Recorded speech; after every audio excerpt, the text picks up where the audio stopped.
بڑی قدرت، بڑی کبریائی،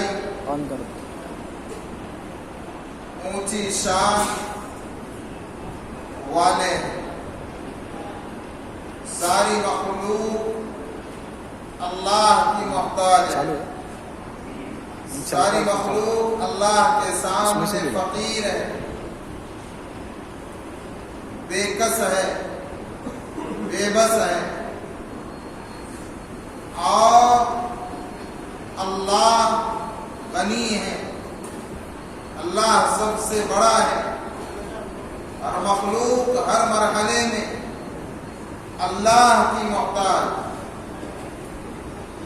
اللہ کسی کے محتاج ہے۔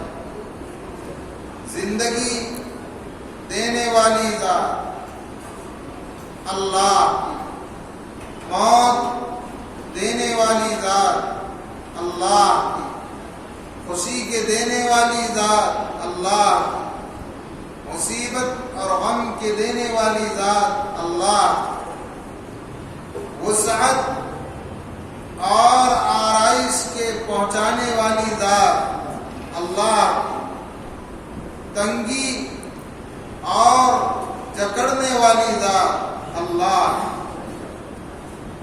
مصیبتوں کو ہٹانے والی ذات اللہ کی، رزق کے دینے والی ذات اللہ کی، ہواؤں کو چلانے والی ذات اللہ کی، اور موجیں مارتے ہوئے سمندر کو پیدا کرنے والی ذات اللہ کی، دن کا اجالا اللہ کرنے والے، رات کا اندھیرا اللہ کرنے والے، درختوں کے اوپر پتوں کو پیدا کرنے والی ذات اللہ کی، زمین کے اندر ذرے ذرے کو پیدا کرنے والی ذات اللہ کی، آسمانوں کو بنانے والی ذات اللہ کی، اور سمندر کے اندر ہزاروں قسم کی مخلوقات کو پیدا کرنے والی ذات اللہ کی۔ غرض اس پورے کائنات کا ذرہ ذرہ، یہاں کا روح روح اس بات کی گواہی دے رہا ہے زبان حال سے کہ ہم کو پیدا کیا ہے ایک اللہ، وہی خالق، وہی مالک، وہی رب، وہی سجدہ کرنے کے وہی وہ ذات ہے جس کے سامنے سجدہ کیا جائے، وہی وہ ذات ہے جس کے سامنے سر جھکایا جائے۔ معبود حقیقی وہی یکتا، وہی تنہا، نہ اس کی ذات میں اس کا کوئی شریک اور نہ اس کی صفات میں اس کا کوئی شریک۔ اللہ ایسا خالق ہے، ایسا مالک ہے، ایسا پیدا کرنے والا ہے کہ اس نے عدم سے مخلوقات کو وجود بخشا، بغیر کسی مادے کے، صرف اپنے حکم سے پوری مخلوقات کو اس نے بنا دیا۔ انسان دنیا میں اگر کوئی چیز بناتا ہے اور جسے وہ اپنی کامیابی کی کنجی سمجھتا ہے، جس پر وہ خوش ہوتا ہے، اگر اس پر غور کیا جائے تو کسی بھی چیز کے بنانے میں انسان کسی دوسری چیز کا محتاج ہے،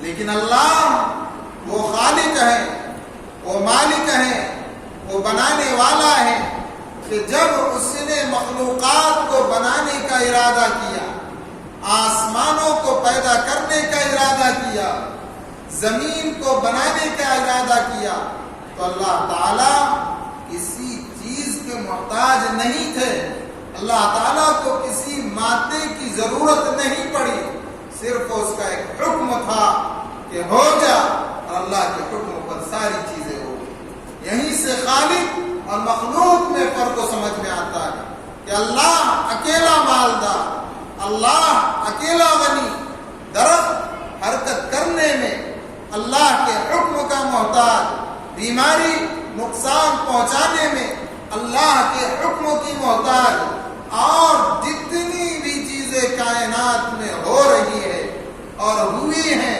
اور آئندہ ہوتے رہے گی، سب اللہ کے حکم اور اس کی منشا کے محتاج ہیں، اس کے تابع۔ لیکن ان مخلوقات میں اللہ نے دو مخلوق کو اپنے لیے چنا، ایک انسان، دوسرے جنات، اور اللہ تعالیٰ نے چن کر اس دنیا کے اندر حضرات انبیاء کرام علیہم السلام کو مبعوث فرمایا، اور اس بات کی طرف بندگان خدا کو کھینچا گیا ہے کہ دیکھو اس راستے پر چلو گے تو تمہارا خالق، تمہارا مالک، تمہارا معبود حقیقی، تمہارا وہ رب جو اپنی ذات میں، اپنی صفات میں یکتا اور تنہا ہے، وہ خوش ہوگا، اور اس راستے پر چلو گے تو تمہارا رب تم سے ناراض ہوگا۔ اللہ نے دنیا میں کوئی تکلیف نہیں بنائی، لیکن جب بندوں کے حالات بدلتے ہیں تو اللہ شکلوں کو بدل دیتا۔ حضرت حاجی امداد اللہ مہاجر مکی رحمت اللہ علیہ، جو علماء ہند کے سرخیر اور بڑے سربراہ، صاحب دل، صاحب نظر، صاحب فراست بزرگ گزرے، وہ اپنی مجلس میں ایک مرتبہ خطاب کر رہے تھے کہ اللہ نے اس دنیا میں تکلیف کو نہیں رکھا، رحمت ہی رحمت ہے۔ یہ واعظ ان کا چل رہا تھا، اور اسی دوران ایک شخص مسجد سے کے باہر سے چلاتا ہوا آیا اور آ کر کے کہنے لگا کہ حضرت میرے پیٹ میں بہت درد ہے، اس درد کی وجہ سے مجھے لگتا ہے کہیں میری جان نہ نکل جائے۔ حضرت نے فرمایا کہ میں کیا کروں؟ کہا کہ حضرت دعا کر دیجیے آپ اسی وقت۔ تو مجمع سے انہوں نے کہا بھائی اس کے لیے دعا کر دو، ہاتھ اٹھا دو، اور ہاتھ اٹھا کر حضرت حاجی امداد اللہ مہاجر مکی رحمت اللہ علیہ نے دعا مانگی کہ اللہ تیری رحمت اس بندے پر اتر رہی ہے،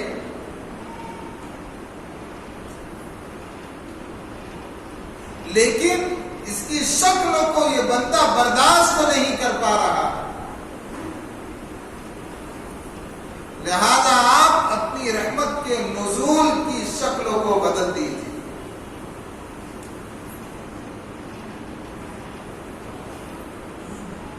فوراً اس شخص کا درد کم ہو گیا، ختم ہو گیا۔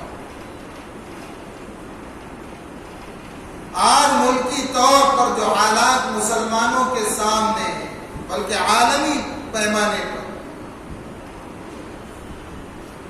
ہم بار بار یہ سنتے ہیں کہ جب سارے دروازے بند ہوتے ہیں تو اللہ کا دروازہ کھلا رہتا ہے۔ تو اللہ کا دروازہ تو ہر وقت کھلا ہے، لیکن ظاہری اعتبار سے اللہ تعالیٰ نے مسجدوں کو اپنا گھر قرار دیا ہے۔ اللہ نے 9 مہینے کے لیے ہم سے اپنے گھروں کو بند کرا دیا، شکل بدل گئی تھی۔ اللہ تو بندوں پر رحیم ہے، کریم ہے، وہ رحمان ہے، وہ غفار ہے، لیکن شکل اس لیے بدلی گئی کہ بندہ ہوش میں آ جائے۔ امت نے آج ایک بہت بڑے عمل کو چھوڑ دیا ہے،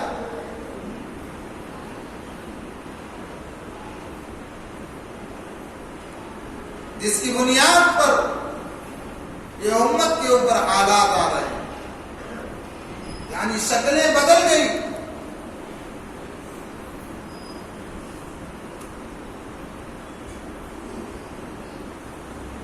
اور وہ کیا چیز جو ہمارے اسلاف نے، ہمارے اکابر نے اختیار کی تھی، کہ جس کی وجہ سے حالات سنبھلے ہوئے تھے، پیار محبت، بھائی چارگی، الفت، انسیت آپس میں تھی۔ اب حالات یہ ہوئے کہ دنیا اس قدر غالب ہو گئی کہ ہم نے سب کچھ دنیا کو سمجھ لیا اور اپنے کاندھوں پر اپنے قریبی رشتے داروں کو قبر کی تنہائی میں رکھ کر آ رہے ہیں، لیکن اپنے دل پر اثر ہم لینے کو تیار نہیں۔ دنیا کی ظاہری چمک دمک کو ہم نے اپنا سمجھ لیا، اسی کو حقیقت اور اسی کو اصل سمجھ لیا، حالانکہ ابد الآباد ہمیشہ رہنے والی جو زندگی ہے وہ موت کے بعد کی۔ آدمی مرتا نہیں ہے، وہ منتقل ہوتا ہے۔ موت نام ہے ایک مرحلے سے، ایک ماحول سے دوسرے ماحول میں جانے کا نام۔ روح قبض ہوئی، وہ عالم دنیا سے نکل کر عالم برزخ میں پہنچ گئی، وہ بھی ایک دنیا ہے، لیکن اصل جو زندگی ہے وہ دنیا کی زندگی ہے کہ یہاں پر آدمی نے جو کچھ کھرا کھوٹا اپنے لیے جمع کیا وہی اس کے ساتھ آگے آنے والا۔ لیکن دنیا کا غلبہ ہوا تو ہم دیکھیں کہ ہر جگہ دھوکہ دہی عام، کوئی کسی پر بھروسہ کرنے کو تیار نہیں۔ ہر آدمی یہ کہہ رہا ہے کہ دنیا میں ایسا ہی چلنا پڑتا ہے۔ اب آپ غور کیجیے میری بات پر گہرائی کے ساتھ۔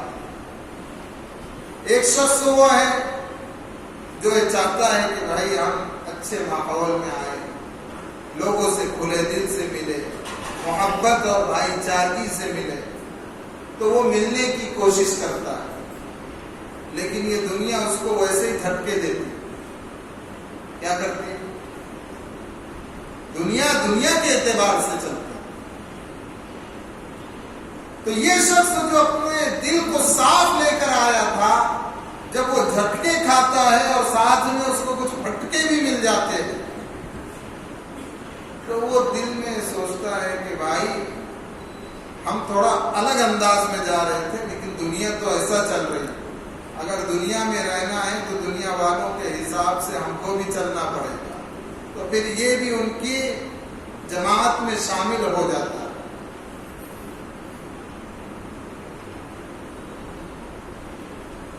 محبت سے ملے گا، ظاہری اعتبار سے،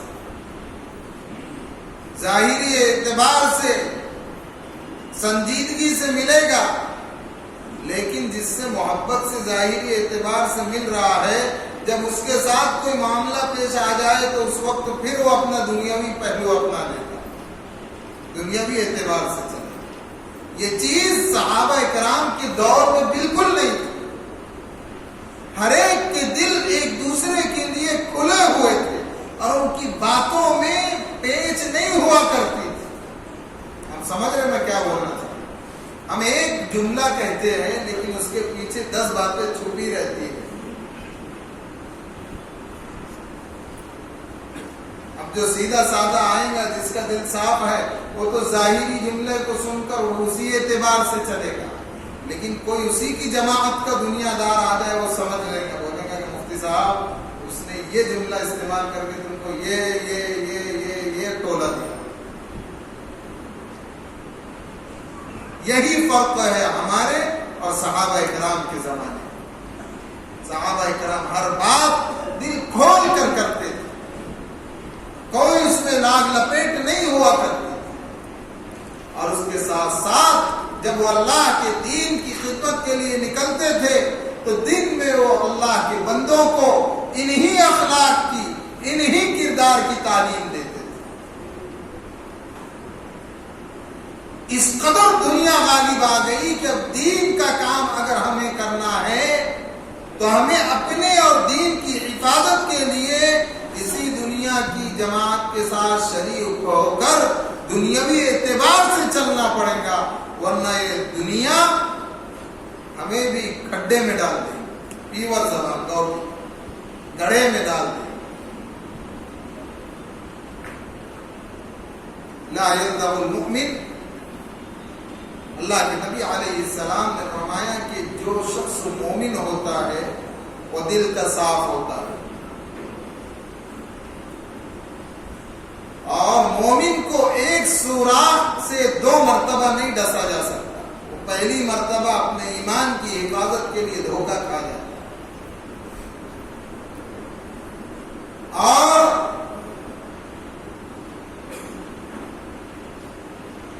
ایک بڑے بزرگوں کا قول ہے کہ کسی کی سادگی کو اس کی کمزوری نہ سمجھ، اس نے سادگی اس لیے اختیار کیا ہے کہ ایمان سادگی کی دعوت دیتا ہے۔ ایمان جتنا مضبوط ہوگا دل میں صفائی آئیں گی، آدمی میں جھکاؤ آئے گا، سادگی آئے گی، وہ سمجھتا سب ہے۔ تو کہا کہ کسی کی سادگی کو اس کی کمزوری نہ سمجھ، جس دن وہ اپنی اصلیت پر آ جائے گا تجھ کو اپنی اوقات بتا دے گا، تیری اوقات بتا دے گا۔ اور کسی کی سادگی کو دیکھ کر اسے کمزور نہ سمجھو کہ وہ اس بات پر قدرت رکھتا ہے کہ تمہیں تمہاری ہر بات کا جواب دے، لیکن اس کے دل کی صفائی اسے خاموش رہنے پر مجبور کر۔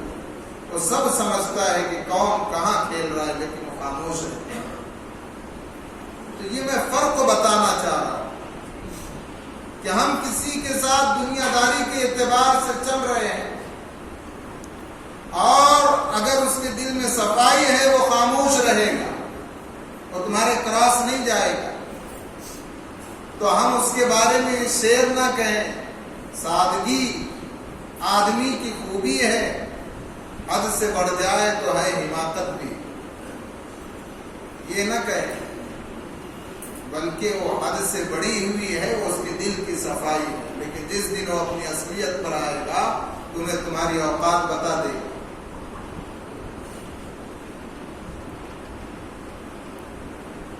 اور نجا ظاہر پرستی پر اگر کچھ عقل و دانش ہے، یہ دنیا کہتی ہے، نجا ظاہر پرستی پر اگر کچھ عقل و دانش ہے کہ ہر پیلا جو دکھتا ہے وہ سونا نہیں ہوتا۔ جن کے دلوں میں صفائی آتی ہے وہ ظاہر کو دیکھ کر سامنے والے کے ساتھ حسن اخلاق سے پیش آتے، حسن کردار سے پیش آتے، اور ان کے کردار کو دیکھ کر دنیا دار یہ کہتے ہیں بے وقوف ہے، اس کے ظاہر کو دیکھ کر سونا سمجھ رہا ہے۔ تو میرے بھائیوں، یہ فرق زمین و آسمان کی طرح آ چکا ہے۔ صحابہ کرام کے دور ہر ایک کے دل ایک دوسرے کے لیے کھلے ہوئے، اس لیے کہ ان کے دل غل و غش، حسد، بغض، کینہ، عداوت سے پاک تھے، کہ یہی شریعت کا سبق ہے، یہی اسلام کا پیغام ہے۔ تو صحابہ کرام دن میں بندگان خدا کو بندوں اللہ کی طرف بلاتے تھے، اور رات کی تنہائی میں ان کا ایک عمل تھا جو اس امت نے چھوڑ دیا ہے۔ کہ سارے جو نقشے بدل گئے ہیں اللہ کی رحمت کے نزول کے، اور ہمیں یہ پریشانی نظر آ رہی ہے، وہ اسی بنیاد پر۔ سورہ بنی اسرائیل کی آخری آیت نمبر 108-9 کے اندر اللہ رب العزت نے اس کی طرف اشارہ کیا۔ حضرت ابو ہریرہ رضی اللہ عنہ سے مروی ہے، فرماتے ہیں پیارے آقا حضرت محمد رسول اللہ صلی اللہ علیہ وسلم نے فرمایا کہ جو شخص اللہ کے خوف سے روتا ہے، فکر آخرت میں روتا ہے، اللہ کے ڈر سے روتا ہے، ایسے شخص پر جہنم میں داخلہ ایسا ہی ہے جیسے دودھ کو تھنوں سے دھویا جائے اور اس کو دوبارہ واپس لوٹایا جائے۔ مطلب یہ کہ تھن سے دودھ نکل جانے کے بعد دوبارہ اسی راستے سے اندر نہیں ڈالا جا سکتا۔ فرمایا کہ جو آنکھیں اللہ کے ڈر سے رونے والی ہو اس کے لیے جہنم میں داخلہ ایسا ہی ممنوع ہے جس طرح تھن میں دوبارہ دودھ لے جائے۔ آج مسلمانوں نے بلکہ دین کا کام کرنے والوں نے اللہ کے سامنے رونا چھوڑ دیا۔ ہمارے اسلاف دن میں دین کی خدمت کیا کرتے تھے اور رات کی تنہائی میں اللہ کے سامنے اپنے لیے اس امت کے لیے مانگتے تھے۔ اب تو دینداری صرف زبانوں پر رہ گئی۔ ہم گفتار کے غازی بنے، صرف باتوں کے دین۔ اقبال بڑا اپدیشک ہے، من باتوں میں موہ لیتا ہے، گفتار کا غازی بن تو گیا، کردار کا غازی بن نہ سکا۔ ہماری کامیابی کا راز اسی کردار میں،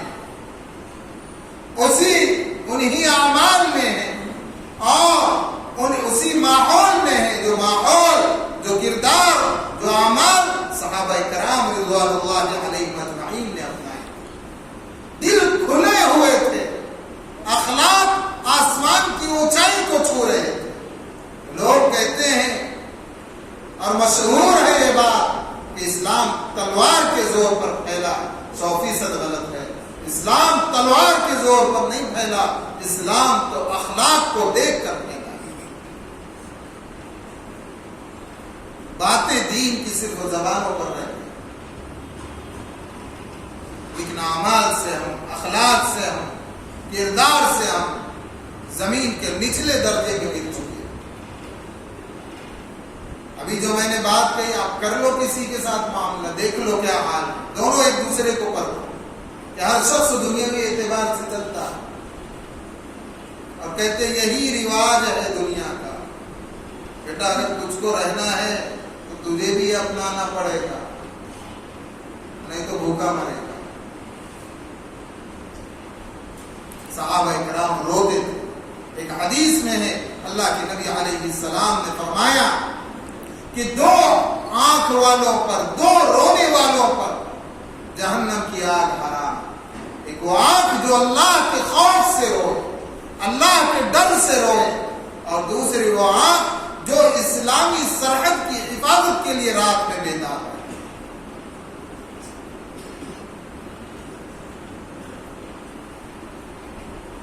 ہم اللہ کے سامنے رونے والے بنے، گڑ گڑانے والے بنے، اپنے مسائل کا حل اللہ سے مانگے۔ حضرت ابو ہریرہ رضی اللہ عنہ فرماتے ہیں کہ ایک مرتبہ اللہ کے نبی علیہ السلام کے ساتھ میں نکلا تو دیکھا کہ راستے میں ایک شخص ہے جو بہت ہی خستہ حال ہے اور ضعیف الاعصاب ہے، بالکل کمزور ہو چکا ہے۔ اللہ کے نبی علیہ السلام نے اس شخص سے پوچھا کہ تیرا یہ حال کس نے کیا؟ وہ کہنے لگا اللہ کے نبی علیہ السلام بیماری اور فقر و فاقے کی وجہ سے یہ حال ہو گیا۔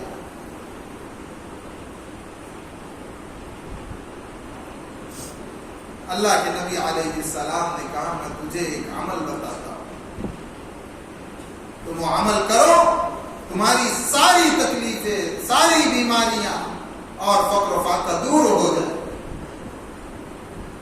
کیا عمل؟ کہا کہ اس کا ورد رکھو، توکلت علی الحی الذی لا يموت، میں نے بھروسہ کیا اس زندہ ذات پر جس کو کبھی موت نہیں۔ الحمدللہ الذی لم یتخذ ولدا، اور تمام تعریف اس اللہ کے لیے جس کی کوئی اولاد نہیں۔ یہ دعا کہتے ہیں حضرت ابو ہریرہ رضی اللہ عنہ کچھ دن کے بعد جب ہم وہاں سے لوٹے تو ہم نے دیکھا کہ وہ شخص بالکل خوش خرم، راحت و اطمینان کے ساتھ تھا اور اس کے اوپر وسعت چھا چکی تھی، اور اس نے اللہ کے نبی علیہ السلام کے سامنے شکریہ ادا کیا، خوشی کا اظہار کیا۔ اب اگر ہم اس کا معمول بنائیں اور حلال طریقے سے دنیا میں ہاتھ ماریں تو ہمارے ساتھ کیوں نہیں ہو؟ لیکن شریعت پر سے ہی بھروسہ ہو گیا، نمازیں بھی برائے نہ۔ ہاں چند مخلصین ہیں جن کی وجہ سے دنیا قائم، چند رونے والے ہیں جن کی وجہ سے دنیا قائم ہے، جو رات کی تنہائی میں اس امت کی ذبوحانی پر اللہ کے سامنے گڑ گڑا رہے ہیں، رو رہے ہیں، معافی مانگ رہے ہیں، ان کی وجہ سے امت تھمی ہوئی ہے۔ اور سب سے بڑی بات، ہمارے آقا و مولا پیارے حبیب حضرت محمد الرسول اللہ صلی اللہ علیہ وسلم کی دعائیں، آپ کا رونا، آپ کی کڑن، آپ کی تڑپ، آپ کی بے چینی اس امت کے ساتھ ہے کہ انہوں نے اس امت کے لیے اللہ کے سامنے گڑ گڑا کر دعائیں مانگی ہیں، ورنہ ہمارے اعمال تو ایسے ہے کہ ہماری صورتیں مسخور ہو جاتی جیسا دوسری قوموں کے ساتھ ہوا۔ کہاں چلے گئے وہ آقا صلی اللہ علیہ وسلم؟ ہم کس نبی کے امتی ہیں کہ موت کا فرشتہ جب روح قبض کرنے کے لیے آیا تو سلام کر کے اجازت چاہیے اور کہا اے اللہ کے حبیب علیہ السلام، آپ اس پوری روئے زمین پر پہلی ہستی ہے جن کے پاس جانے سے پہلے مجھے اللہ نے حکم دیا کہ اجازت لے کر اندر جانا، اجازت لے کر روح قبض کرنا۔ اللہ کے حبیب علیہ السلام نے فرمایا کہ ابھی روح نہیں قبض کرنا، اللہ سے پوچھو جا کر کہ میرے بعد میری امت کا کیا؟ اللہ کے نبی علیہ السلام کو جب جواب ملا، اللہ نے کہا کہ ہم تجھے خوش کر دیں گے تیری امت کے بارے میں۔ اس کے بعد اجازت دی۔ تو جس کے لیے روئے ہیں، جس کے لیے اپنے مبارک بدن پر ایسا بدن، ایسا خوبصورت بدن، ایسا مقدس اور پاکیزہ بدن جو نہ ابتدائے آفرینت سے دنیا میں آیا نہ قیامت تک آئے گا، ایسے بدن کو اس امت کے لیے چھل نہیں کیا، خون سے، زخموں سے آلود کیا گیا۔ اور ایسے حبیب علیہ السلام جن کی ایک وقت میں 2 بیٹیوں کو طلاق ہوا ہے، ساری تکلیفیں اس امت کے خاطر برداشت کی۔ یہ امت روزانہ 5 وقت کی نماز چھوڑ کر اللہ کے حبیب علیہ السلام کے مبارک سینے میں 5 مرتبہ خنجر مارا۔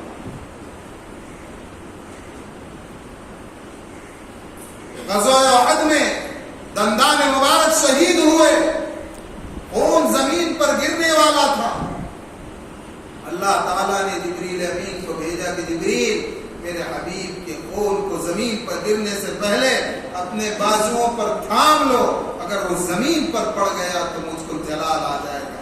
اور ادھر اللہ کے حبیب علیہ السلام اس ڈر سے کہ کہیں اللہ کا عذاب نہ آ جائے کہہ رہے اے اللہ اللہم ارحم امتی، اے اللہ میری امت پر رحم فرما، یہ نادان ہے، میرے مرتبے کو نہیں جانتے۔ ایسے نبی ملے، لیکن ہم اس طرح ان کی لائی ہوئی شریعت کی پامالی کر رہے ہیں۔ کیوں ہم سمجھتے نہیں کہ دنیا فانی ہے، ختم ہونے والی ہے؟ ہم کیوں نہیں سمجھتے کہ اس پوری کائنات کو پیدا کرنے والا اکیلا اللہ ہے؟ جب ہم اس اللہ کو منا لیں گے تو نہ یہ کرونا ہمارا کچھ بگاڑ سکتا ہے، نہ یہ ظالم حکومتیں ہمارا کچھ بگاڑ سکتی۔ رونے کا مطلب کیا ہے؟ گڑ گڑانے کا مطلب کیا ہے؟ کہ اللہ کے سے تعلق کو جوڑو، اللہ سے مانگو، وہی کرنے والا ہے، وہی مصیبتوں کا ہٹانے والا ہے۔ اور میرے بھائیو اپنے اخلاق کو سدھارو۔ 10% تو ایسے ہو اس امت میں جن سے آدمی دل کھول کر ملے، دل کھول کر ان کے ساتھ معاملات کرے، ہر جگہ دھوکہ دے۔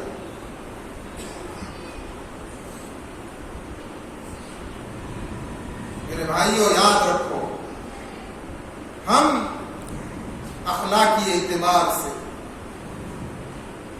بالکل اسلام سے دور ہو چکے ہیں۔ اخلاق و کردار کے اعتبار سے امت 7ویں زمین کے 7ویں حصے میں پہنچ چکی ہے، اور دین کی باتوں کے اعتبار سے امت آسمان کی اونچائی پر پہنچ چکی ہے۔ باتیں زبان پر ہیں، اخلاق و کردار زمین پر ہے۔ جو شخص دین کے بارے میں کہہ رہا ہے، جو ہمیں دیندار نظر آ رہا ہے، اسی سے معاملات کرو، وہیں سے دھوکہ مل جائے۔ کیوں ہم سے آج قومیں دور ہو رہی ہیں؟ تو ضرورت اس بات کی ہے ہم اپنے اخلاق کو سدھاریں اور اللہ کے سامنے رونے والے امت نے رونا چھوڑ دی جس کی وجہ سے مصیبتیں آ گئی. اللہ تعالیٰ اس پوری امت کو صحیح سمجھ عطا فرمائے. اللہ کے گھر کو آباد رکھنے والے کا ہم جائزہ لیں. میں ایک مثال دیتا ہوں کہ ابھی دیکھیے دوسری جماعت کا وقت ہے جمعہ کی, ایک ہو گئی الحمدللہ. مجمع کتنا تھا؟ اوپر بھی فل, سامنے بھی فل. اور اب دوسری جماعت وہی حال ہے, ابھی بھی لوگ آ رہے ہیں. اور ذرا اسی مسجد میں فجر میں آ کر دیکھ لو. ہم اپنا جائزہ لیں. یہ ایک مثال دیا, اب اس پر سے ہم دنیا کے اعمال میں اپنے اپنے اعمال کا جائزہ لیں کہ ہمارا تجارت میں کیا حال, ہمارا اپنی ماں بہنوں کے ساتھ کیا حال, ہمارا اپنے رشتہ داروں کے ساتھ کیا حال ہے, ہم روزی کیسی کما رہے ہیں, ہم کسی کے بارے میں بدگمانی تو نہیں کر رہے ہیں. خود اپنا جائزہ لیں. میں نے ایک مثال دی, مسجدوں کو آباد کریں. پہلے مسجدیں کچی تھی تو پکے تھے نمازی, اب مسجدیں پکی ہے تو کچے ہیں نمازی, تو پکے نمازی بنو. آج ہماری اس مسجد میں, اس مسجد کا اعلان ہونے والا ہے کہ منو شاہ مسجد ہمارے شہر ہی کی مسجد ہے, اور میرا وہاں پرسوں کے دن جانا بھی ہوا. بڑے اخلاص سے لوگ وہاں کام کر رہے ہیں, اور ہم نے دیکھا کہ ایک بندہ تو وہ ہے کہ جس نے 24 گھنٹے اس مسجد کے لیے لگا دی, اور اخلاص تھا اس کی بات کو. بڑے پیمانے پر حوصلہ انہوں نے رکھا, مسجد کا کام جاری ہے, اور کروڑوں میں خرچ ہوتا. اللہ کے فضل سے کافی حد تک کام ہوا. اس مخلص آدمی نے بڑے دردوں کے ساتھ مجھ سے کہا, تو میرے بھی ذہن میں آیا کہ میں بھی اس درد کو آپ تک بکھیر دوں. توفیق تو اللہ دیتے, بغیر توفیق کے کچھ نہیں ہوگا. اگر اخلاص ہوگا تو 1 روپیے میں برکت ہوگی, اور اخلاص نہیں ہوگا تو لاکھ روپیے میں بھی برکت نہیں ہوگی. منو شاہ مسجد, وہاں پر ٹائل کا کام باقی ہے, اور بھی بہت سارے کام باقی, لیکن ابھی اس وقت جو کام سامنے ہے وہ ٹائل کا, جس پر تقریباً مکمل خرچ 5 لاکھ روپیہ ہے.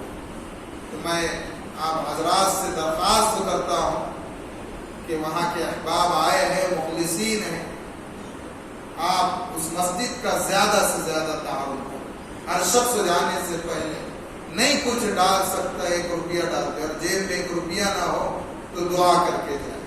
اللہ تعالیٰ ہماری مسجدوں کو بھی آباد فرمائے, اور اللہ تعالیٰ ہمارے ویران اور اجڑے ہوئے دلوں کو بھی آباد فرمائے. ہمارے اخلاق کو سدھارے, ہمارے کردار کو سدھارے, بھائی چارگی لائے, محبت لائے, اور دھوکہ دہی اور فریب کو دور فرمائے. اللہ اس ماحول کو دوبارہ پیدا کر دے جس ماحول کو اللہ تعالیٰ نے صحابہ کرام کے زمانے میں پیدا کیا. تو صحابہ نے سمندروں پر حکومت, جنگل کے وحشی جانوروں پر حکومت. اللہ تعالیٰ اس امت کو صراط مستقیم. وآخر دعوانا الحمد للہ.